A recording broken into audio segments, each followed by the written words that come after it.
How's it hanging, YouTube? Peter here, your Ginger Jolly Geek. Welcome back to the channel. And today we're talking CGC.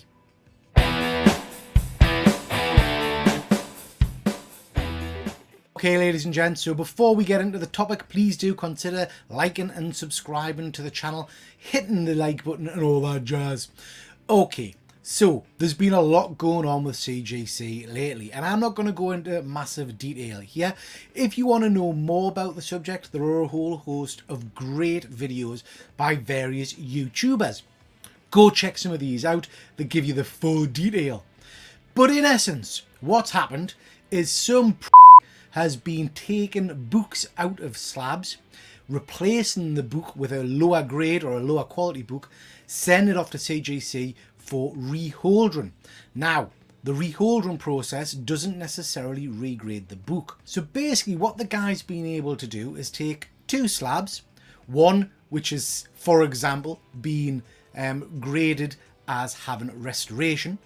He's then taken the same book at a higher grade, swapped the books between the two slabs and sent it in for a reholder. In essence, what this means is your new slab, which says, as an example, Hulk 181 9.6, could contain a lower grade book and indeed a book that has been touched up in some way, either colour touch or trimming, or it may have pages missing or something like that. He's then selling these and people are buying what they believe to be a higher grade book. Basically, the guy's a twat. Now, I'm not going to put the guy's details up here, but he is still active on eBay. If you want to know who he is so you can avoid him, please do check out some of the other videos as I've mentioned previously. As you can imagine, this has caused quite the hoo-ha in the collecting community, with people questioning the grading ability of CGC, questioning their own books, and starting to worry a little bit about whether they've got some of these forged books. We've waited for a good while for CGC to come out and make a comment, and they finally have. And this is their statement in full. Again, basically what they're saying is they're aware of the issue, they've made some changes to make sure it doesn't happen again. They're going to provide a full list of all of the books that they believe have been altered. And I think what is in a good move is they've said that they will compensate people appropriately, which I think is a good move from CGC. They've also said they're going to go after this guy with the full force of the law.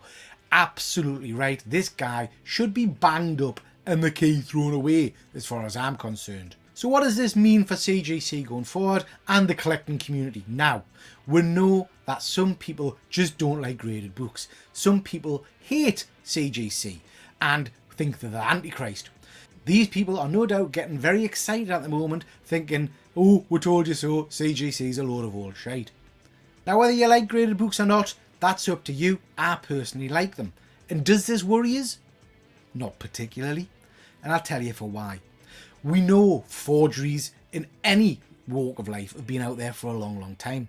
Whether that's artwork, coins, collectibles, pottery, paintings, stamps, you name it, some bugger has tried to circumvent the system to make a bit of money. Did we really think this was never going to happen with graded comic books or comic books in general? Of course not. It was always going to happen at some point. Is this disappointing? Absolutely. Is it scary? Absolutely. Is it the end of the world? Is it shite? This will lead to improvements in the service, hopefully a change in the CGC process, which will make sure these things don't happen again, or at least are very, very rare. The system should become tighter. So, do I think this is the end for CGC? Do I think CGC are now going to be quaking in the boots, worrying that their business is going down the pan? I don't think so. I think this will be yesterday's news very, very quickly. I think some prat has basically managed to beat the system and he's going to pay the price, hopefully. Is this a crappy situation? Absolutely. And I want to give a tip of the hat to all the YouTubers who spotted this and started raising questions about it, because they have no doubt improved our grading service going forward. And hopefully CGC will learn from this and we'll get a better product in the future. Okay guys, that's my 2 penneth. Let us know what you think in the comments. Am I completely off base here? Is this the end of CGC or do you not give it rat's ass. You let us know. Please don't forget, ladies and gentlemen, any money or funds raised on this channel go to mental health charities. That's your whack, and we'll catch you next time. Take care.